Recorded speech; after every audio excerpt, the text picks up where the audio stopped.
what I envision here is on my web page, is when you go to my web page, I've replaced that one with this playlist, 4.9. This is second period. Second period worked some different problems from y'all. If you look at that one, it tells you which problem so you can kind of check. What I'm going to do in here is I'm going to go over these particular problems, and then we'll go from there. All right, the first one is number 2. As number 2 says, the natural log of x over 3. All right. There are 2 terms in that problem, so that means you need to separate it up into the 2 different things that it is. And because it's subtraction, you write the natural log of x minus the natural log of 3.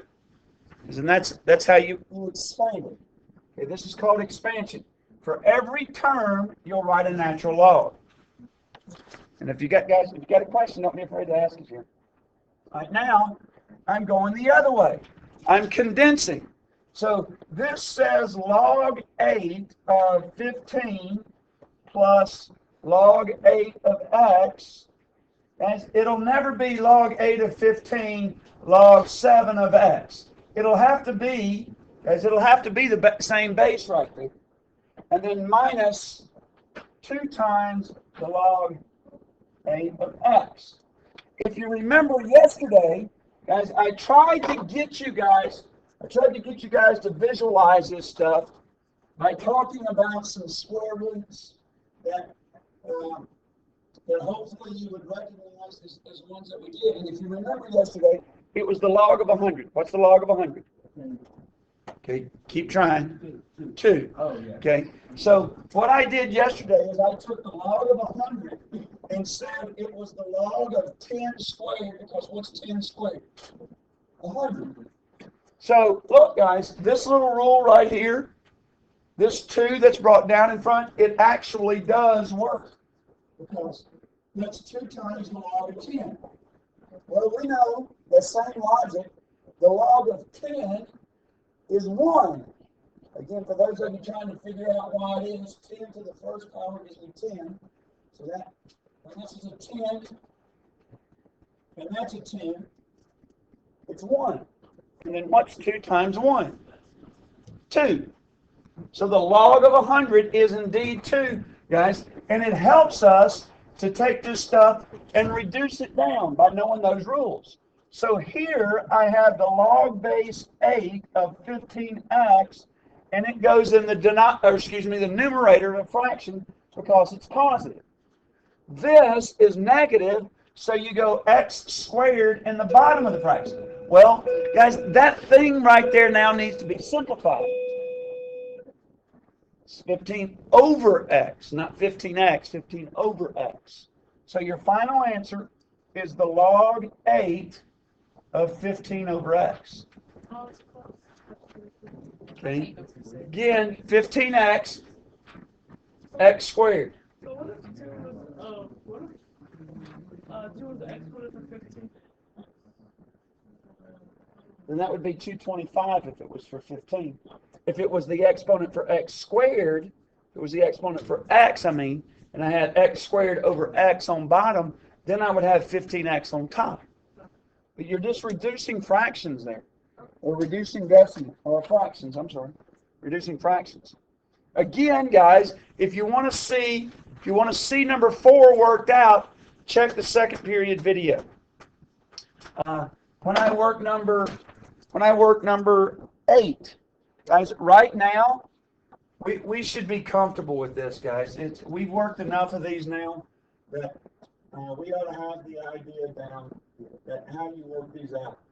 Okay, and so I have the log of 19 divided by log of 2.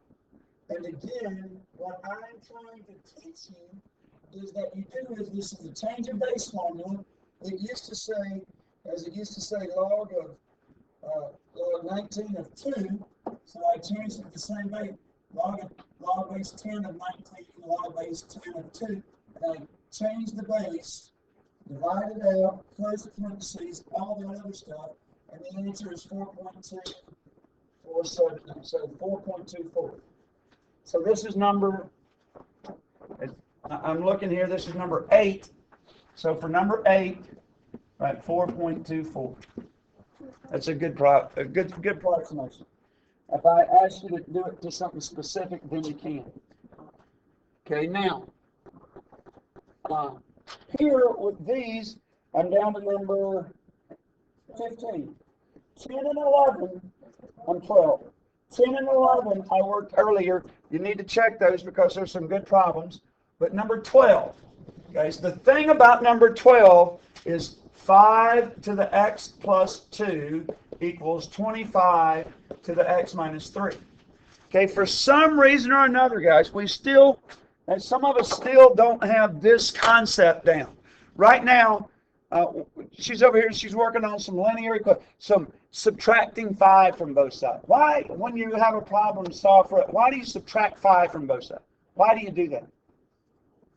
It's the rule. What are you trying to do to the problem? You're trying to get your numbers on one side and what else?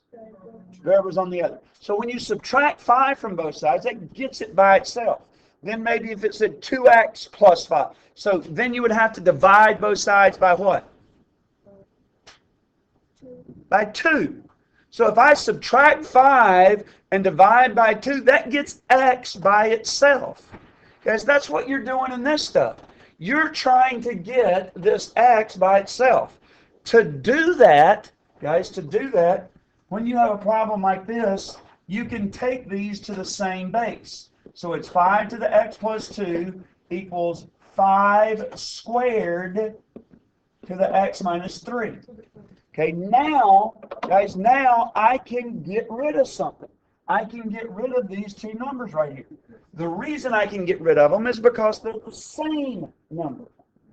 So anytime you can get one of these to the same base, guys, you can eliminate the bases, and that leaves you with x plus 2 equals 2, x minus 3. And then again, is you got to make sure you do the distributive property there. So x plus 2 equals 2x minus 6. Solve for x. X equal, where'd I get x from? Guys, you subtracted x from both sides. So you understand the process. Several of y'all understand the process, but you just can't in your mind quite get through all the steps. Guys, I subtracted x to get my variables on both sides, on the same side.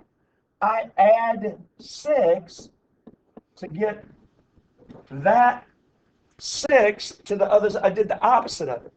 Divided by 2, I would do the opposite of it. Guys, in a second, I'm going to work one, and I'm going to have a base to get rid of. If I have a base that I have to get rid of, you have to take the log of both sides. In this problem, I could drop the bases because I could make it the same number. Okay? You may have to take the log of a side, or you may have to exponentiate a side. But guys, it's the same concept that we've been doing all along. So in number 13, the first thing I notice is I condense that down to the log of x times x minus 1 equals the log of 12. Again, guys, this is a problem where I got the same base. I got the same base on both sides. In this particular one, guys, when I condense this right here, that leaves me with x squared minus x. And because that's the log of 10, and this is the log of 10, I can say it's equal to 12. Guys, we sometimes want to act like this is a problem we've never seen before. But what I'm trying to get you to see is you just have to remember these, guys. You just have to remember these ones that have a factoring step in them. That's why I showed you the one yesterday that was so difficult, that it didn't factor. And when it didn't factor, look, I had to go get this. It was over here. Yesterday, it was right there. Been right there all year long. We had a problem that wouldn't factor, so I had to go get that and bring it over here and use it. This one factors, so I get x equals 4 and negative 3. Don't forget, up here in the original problem, when you put a negative 3 right there and a negative 3 right there, it doesn't work, so you have to cross them out. They're called an extraneous solution. Anybody? 10. So it's on there, but if you want me to do it right now, real quick for you, I will. Okay, she's asked for number 10 specifically. So the first thing I do, again, this was a good problem, and I think when I work this one out, it might be a good little thing for you guys, because you might really get in your mind what it is you're trying to do when you solve an equation for x. What is something that needs to be moved to the other side? I need to move that 2, the 3, and then I need to get rid of that ln. So let's go about the process. How do you move a 2 to the other side? Okay, guys, you understand how to do these. Now, you may not get them right yet, but because there's nobody in this room right now that is uncomfortable with me doing that right there, guys, I think we have the skills necessary to work these. Now, we may still need to practice them, and that's what I'm trying to get you guys to see. Some of you guys that are trying to do this stuff without ever practicing these, this is not going to happen. It's not. You look at these and go, oh, yeah, that makes a lot of sense. That's what I meant a month ago or however long ago when I said this stuff wasn't real intuitive. You've got to take your pencil and go divided by 3, divided by 3. But if you can understand the logic behind me trying to get rid of that 2 or me trying to get rid of this 3, you got the concept of what you do to solve the natural log of x plus 3 equals 2. You got the process down. Now, the only thing we might forget is that what ln means. Remember, what ln means is the log of e. But instead of writing the word log of e, unless we're getting that e right there, they just use the letters ln. Okay, so what you want to do is you want to get rid of ln. So the only way to get rid of ln is take it to the e. So I exponentiate that side. So what I do is I take that ln of x plus 3, and I say e to the ln x plus 3 equals e to the second. Yes? Okay, that cancels out and leaves me with x plus 3 equals e squared.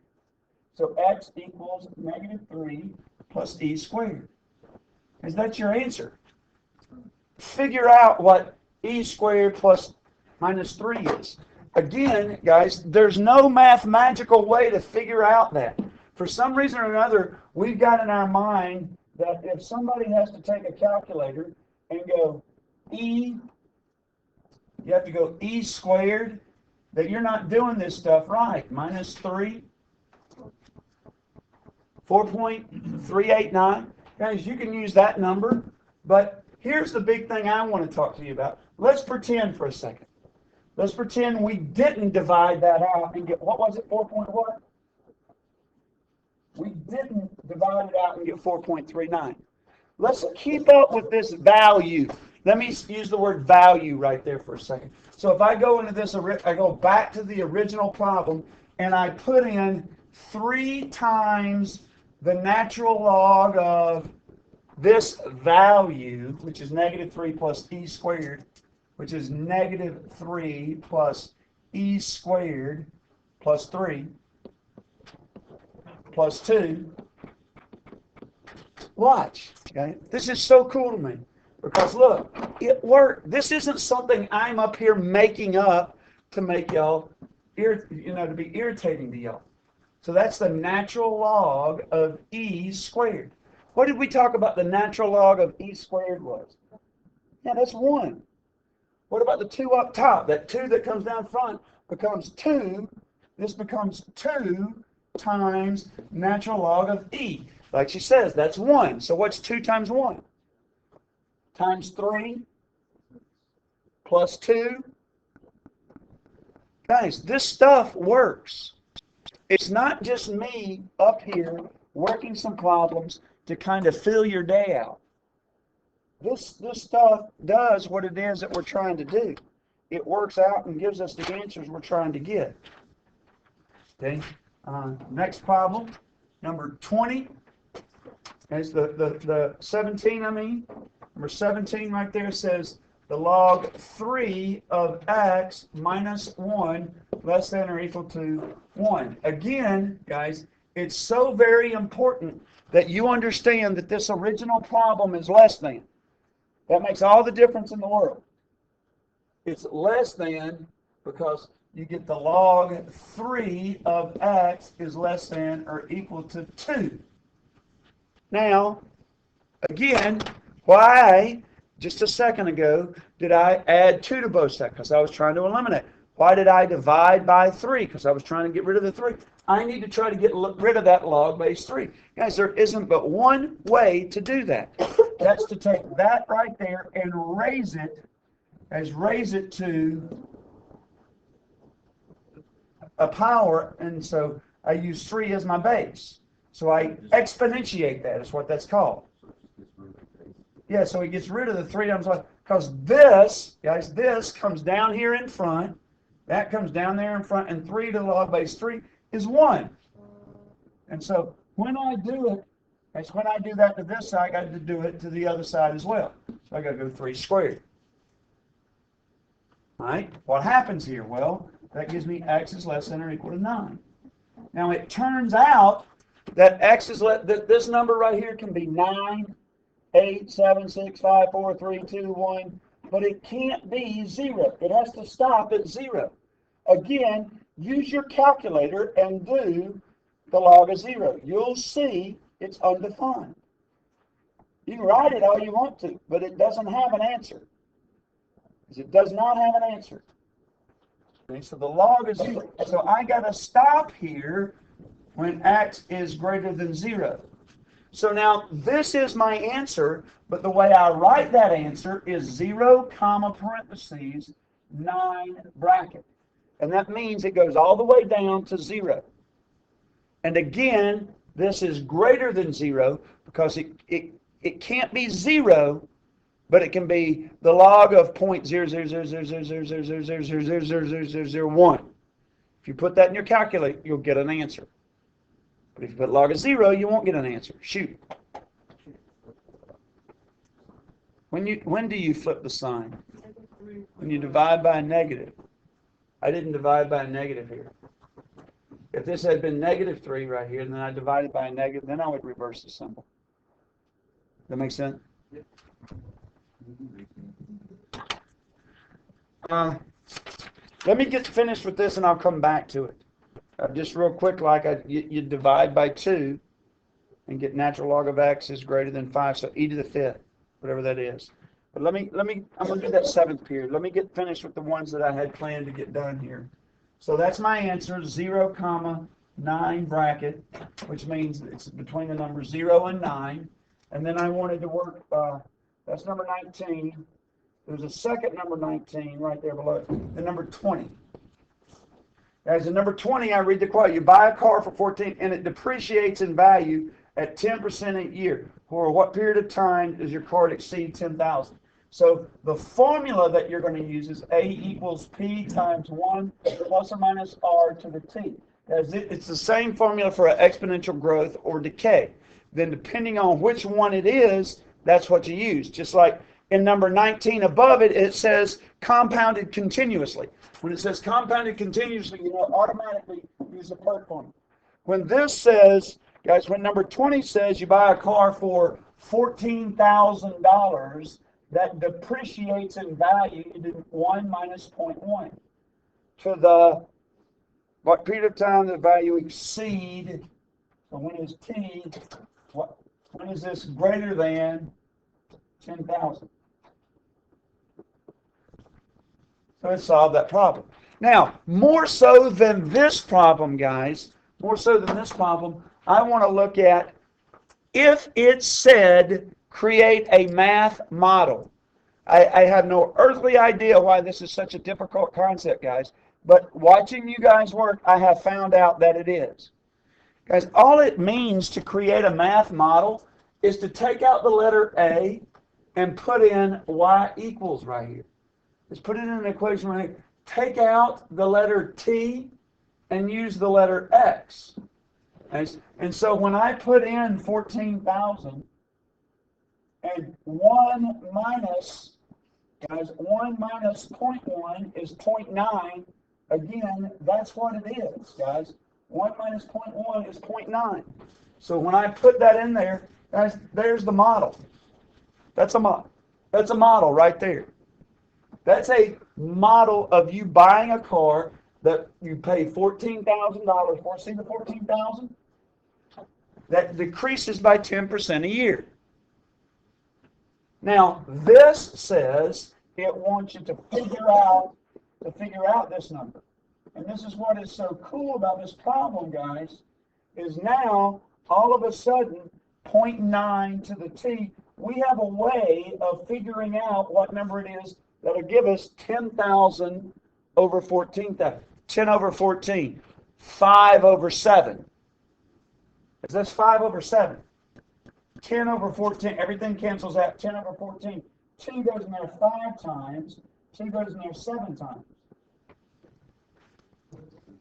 Guys, do this. Log, there's no way to do it. Log 0.9 of 0.9 to the t. If I took that of this side, then I got to come over here and go log 0.9 of 5/7. And t is greater than whatever that is. So again, I'm teaching you this in this chapter. Guys, at this point right here, 0.9 and 5/7, I'm trying to teach you that you take your calculator here and you put this stuff in parentheses. So you do log, is it 5/7 or 7/5? 5/7. Let's put parentheses around it. Put parentheses around that. Divided by log 0.9.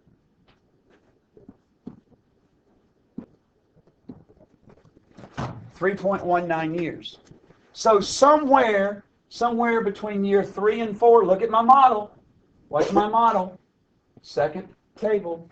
Somewhere between 3 and 4 years, look right there, 3 and 4, I get below 10,000. Year 3, it starts out at 10,206. Year 4, it starts out at 9,185. Somewhere in between those 2 years, what was the decimal?